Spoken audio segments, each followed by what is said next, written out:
These are 17 landscape photography challenges to start right now that are going to make you a better photographer.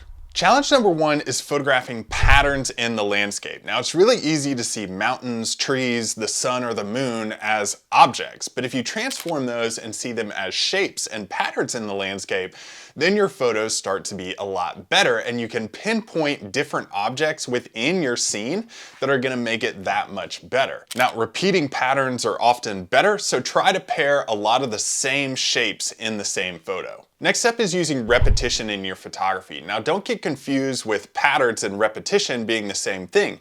Repetition is a series of elements that are the same thing, but they're just repeating throughout the entire photo. This could be leaves on plants, this could be flowers going out into the distance, it could even be motion of water recurring throughout the entire scene.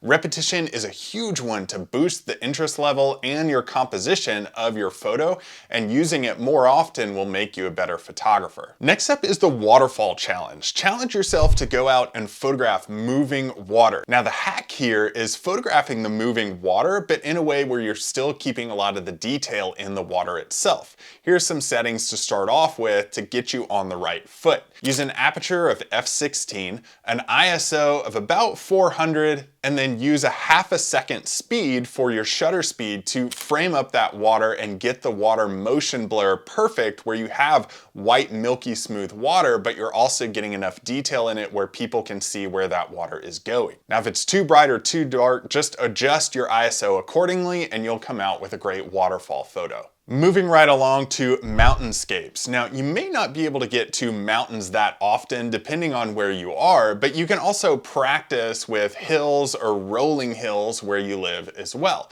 Maybe make a quick 3-hour drive to some place to get nice rolling hills or mountains in a photo.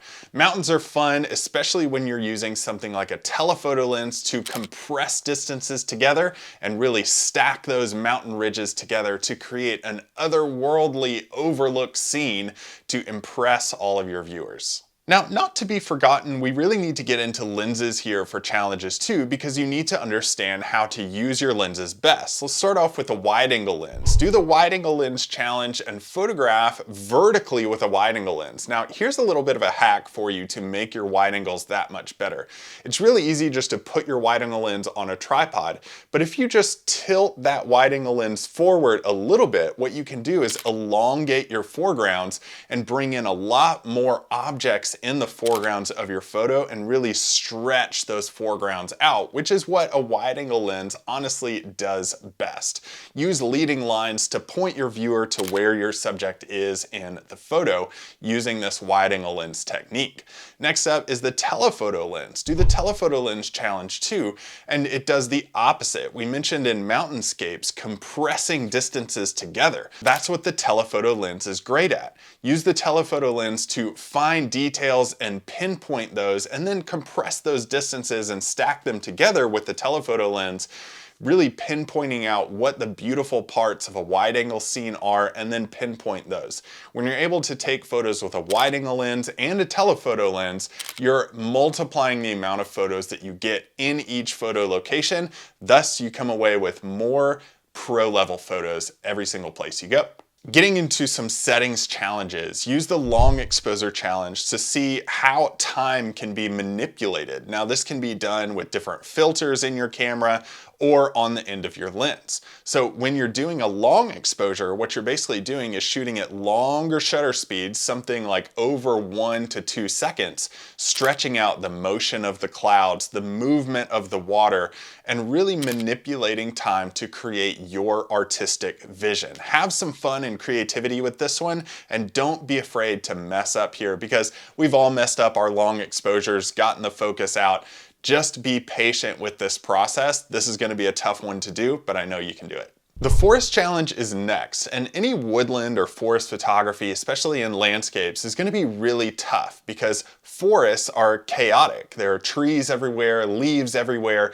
Visit these forests on cloudy or foggy days. Doing this is going to introduce depth into your photo because our eyes and brains know that the closer objects in fog are more visible than the objects far in the distance. So if you can see objects far in the distance less, that means that the fog is there and you're able to introduce that fog as depth in your photography. This is the best way to photograph forest. If you don't have fog in your area, go later in the day, earlier in the morning, so that you don't have a lot of highlights and shadows occurring all over you in the forest floor. Next on the list is macro photography. And I think macro photography gets a bad rap in landscape photography because it's kind of viewed as this own genre. But you can actually photograph macro scenes in the landscape, like tiny plants that make up the beauty of a place. I love doing this after I photograph waterfalls.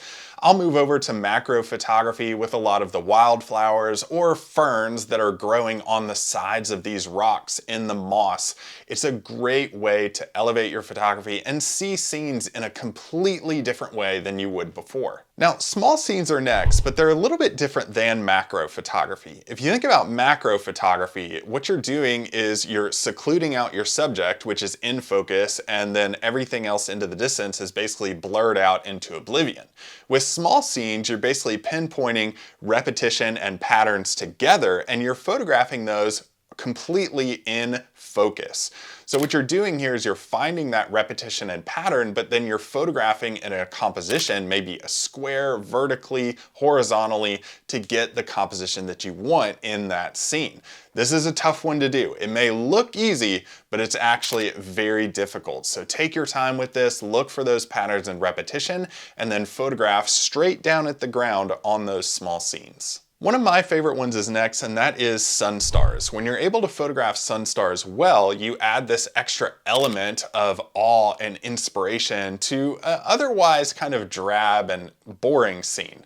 So when you're elevating your photography using sunstars, photographing at an aperture of f/16 actually reduces the blades of your lens and introduces that sunstar into your photo. Now, you also want to do this when the sun is barely peeking out from a very hard edge. This could be a tree trunk, a rock, anything like that. Or you can photograph in the middle of a bright, sunny, blue sky day and have that sun beaming out sunstars from the sky to reduce the negative space in the sky.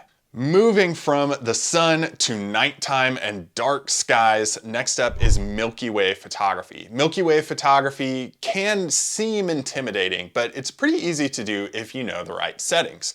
Now, you need to understand how to find the Milky Way, know where it is, and that's why I would highly recommend watching this video on photo pills and how to use photo pills to know where the Milky Way is going to be at any given time during any year into the future. So definitely look that up. With Milky Way, the settings to start off with are an ISO of 1600 to 3200, a shutter speed of about 15 seconds so that you're not introducing any star movement across the sky, and then your widest aperture possible. Anything f2.8 and wider is going to be the best option for you for getting that Milky Way in your scene. Stay out there during the night sky for this next one because star trails are next. I love star trail photography because it manipulates time like we did with long exposures, but this is to the extreme. With star trails, what you're doing is you're photographing the movement of the stars through the night sky. So this occurs at about an hour and a half distance time-wise to get the star trails that you want. Now, what I do for this is I take multiple exposures at about 30 seconds each and then blend all of those together in Photoshop using a lighten blend mode to merge all those together and reveal all the movement of the stars. If you do this sequentially and have them all together, you'll get no gaps in your star trails and you'll be left with this insane looking photo. The next challenge is photographing iconic locations. Now this is pretty much going out on your vacation or on a photo trip and you're going to these otherworldly locations that you've seen tons and tons of photos of. It's so easy to step up to these iconic locations and take the same photo that everybody else has.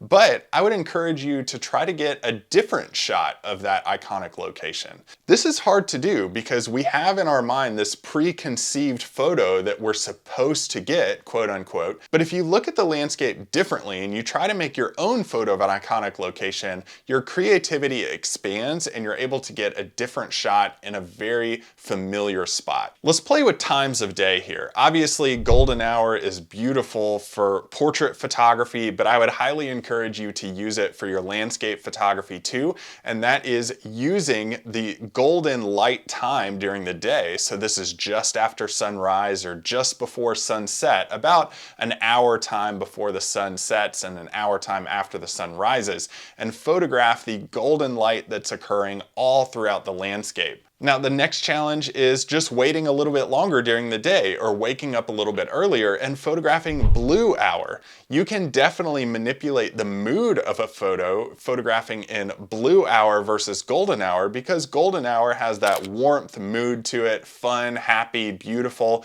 and blue hour kind of has this melancholy, moody tone to it that you can manipulate in your photos too. I love photographing at blue hour because when everybody packs up at sunset, you're still out there photographing and making amazing images. Seascapes is next. Now, seascapes are beautiful. They're hard to get to and they're hard to photograph if you're not familiar or in a location with the sea. But I would highly recommend using the movement of the waves in and out to your advantage and photographing using the long exposure challenge that we already did and the knowledge that you have from long exposures with the ocean. Here's a hack with seascapes. As that water comes in with a wave and then moves out, use your shutter speed when the water is moving out so you get these nice streaking wave movements as that water is exiting the scene. If you want more landscape photography tips or ideas, click or tap this card showing up on your screen right now.